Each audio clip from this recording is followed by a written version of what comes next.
सम्मानित मुल्क के मालिकों, मैं बौद्ध भिक्षु सुमित रतन आज फिर एक प्राचीन गौरवशाली राजवंश की गौरव गाथा को लेकर के आपके बीच में आया हूं। उस प्राचीन राजवंश का नाम है कोलीय राजवंश। इनकी राजधानी रामग्राम में हुआ करती थी। इतिहास बताता है कि तथागत भगवान बुद्ध की मां महामाया देवी इसी परिवार से संबंध रखती थी, अर्थात ये परिवार तथागत भगवान बुद्ध के ननिहाल वंश से आता है। आज भारत में इस कोलीय राजवंश को अलग अलग नामों से पुकारा जाता है। कहीं निषाद कहते हैं, कहीं मल्ला, कहीं कोरी, कहीं कोटार, कहीं बिंद, कहीं कश्यप, कहीं भीमर, कहीं केवट, कहीं कोली, कहीं कोरी, कहीं शंखवार। अलग अलग नामों से इन्हें जाना जाता है। ऐतिहासिक राजवंश रहा। ये शासक थे, बहादुर थे, क्षत्रिय थे। क्षत्रिय तथागत भगवान बुद्ध की भाषा में क्षत्रिय थे। खेती बाड़ी और किसानी वाले लोग थे। इन्होंने देश को संभाला, शासन को संभाला। ये कभी जातिवादी नहीं थे, छुआछूत नहीं करते थे और ये श्रमण संस्कृति को मानने वाले थे। बुद्ध के दर्शन को, विज्ञानवाद, तर्कवाद को मानने वाले थे। आगे चलकर के इतिहास बताता है कि जब मौर्यों के 10वें राजा सम्राट वृद्धरथ की हत्या कर दी जाती है, उस समय पुष्यमित्र शुंग के द्वारा जो साहित्य लिखा जाता है, इतिहास लिखा जाता है, उस इतिहास में सम्राट गुहराज निषाद राज का भी नाम आता है। आगे चलकर के इस खानदान में महाराजा सिंघनू पैदा हुए, महर्षि कश्यपी पैदा हुए, महाराजा नल निषाद पैदा हुए, महाराजा मानधाता पैदा हुए, महर्षि मत्स्येंद्रनाथ जो गोरखपुर की पीठ है उसके पीठाधीश्वर हुए। ये पीठ पहले कोलीय लोगों की थी, लेकिन बाद में हत्या ली गई। आज ये दूसरे लोग कब्जा करके वहां बैठे हैं।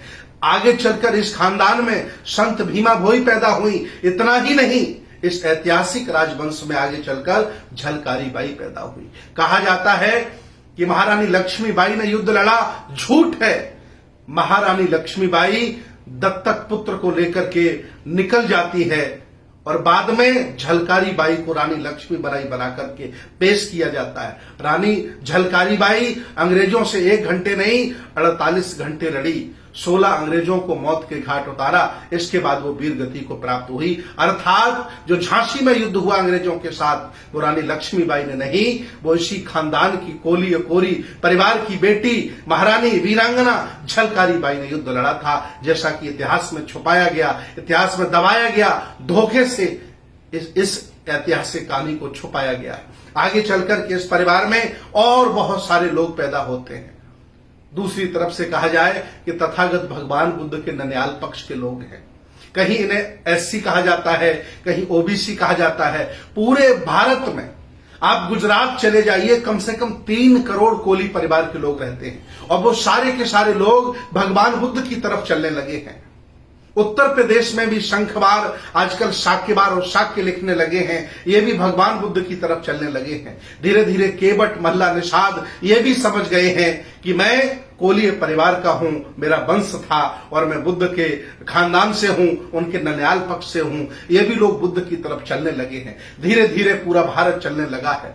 आगे चलकर के इस खानदान में राष्ट्रपति रामनाथ कोविंद भी पैदा होते हैं। वो भी इसी खानदान के हैं, तथागत भगवान बुद्ध का ननिहाल पक्ष।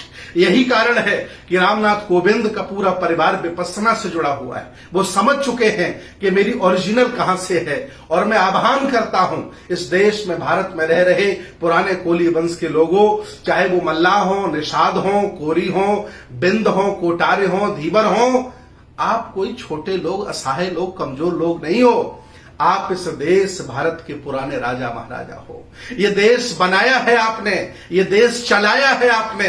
आज मैं फिर आह्वान कर रहा हूं, आंखों में आंखें डालकर आओ, एक बार फिर हम श्रमण परंपरा को अपनाते हैं, बुद्ध की संस्कृति को धारण करते हैं और मैं स्वयं आपको अपनी आंखों से देश का शासक के रूप में देखना चाहता हूं। मैं पूछना चाहता हूं, जब से आप अपनी संस्कृति, सभ्यता, दर्शन से भटक गए हो, सुप्रीम कोर्ट में आप कहां हो? एमपी एमएलए आप कितनी बार होते हैं? मुख्यमंत्री बनने का कब मौका मिला? कितने आपके खानदान में अडानी अंबानी पैदा हो गए?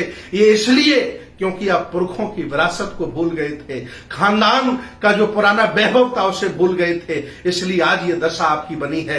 मैं आह्वान करता हूं, सामाजिक, राजनीतिक, धार्मिक, आर्थिक एक हो जाओ और विचारधारा को अपनाओ, जागरूक हो जाओ और दोस्त दुश्मन की पहचान करो कि सही मायने में आपका हितकर कौन है और आपका नुकसान करने वाला कौन है। जागरूक हो जाओ और जागरूक होकर के पूरे देश के पुराने कोली वंश को जगाओ और जगा करके देश का शासन करो। ये भारत की धरती, ये श्रवण परंपरा, मैं बौद्ध भिक्षु आपको आह्वान कर रहा हूं, आपसे अपील कर रहा हूं, आपको बुला रहा हूं, आइए। ये बहुत बड़ी संस्कृति है। इस संस्कृति को समझिए, इसको धारण करिए। आगे चल करके इस खानदान में बहुत सारे लोग पैदा हुए। उत्तर प्रदेश में डॉक्टर संजय निषाद जो इस समय भाजपा में मिनिस्टर हैं, उन्होंने भी कैडर लगा करके इस पूरे खानदान को जागरूक करने का काम किया। इतना ही नहीं, बहुत सारे संगठन हैं जो मेरे साथ जुड़े हैं, बहुत सारे लोग हैं जो मेरे साथ काम कर रहे हैं और वह अपने पुराने कोली वंश को, रामग्राम की उस राजधानी को जगाने का काम कर रहे हैं। मैं आह्वान करता हूं, आप लोग कोई छोटे असहाय लोग नहीं हो, इस देश भारत के राजा महाराजा हो। आओ हम सब लोग मिलकर के इस ऐतिहासिक विरासत को आगे बढ़ाते हैं। आप भूल मत जाइएगा, इसी खानदान में सदगुरु कबीर पैदा होते हैं, ऐसे संत जिन्होंने मानवता के लिए, हक वंचित असहाय कमजोर के लिए बहुत काम किया है।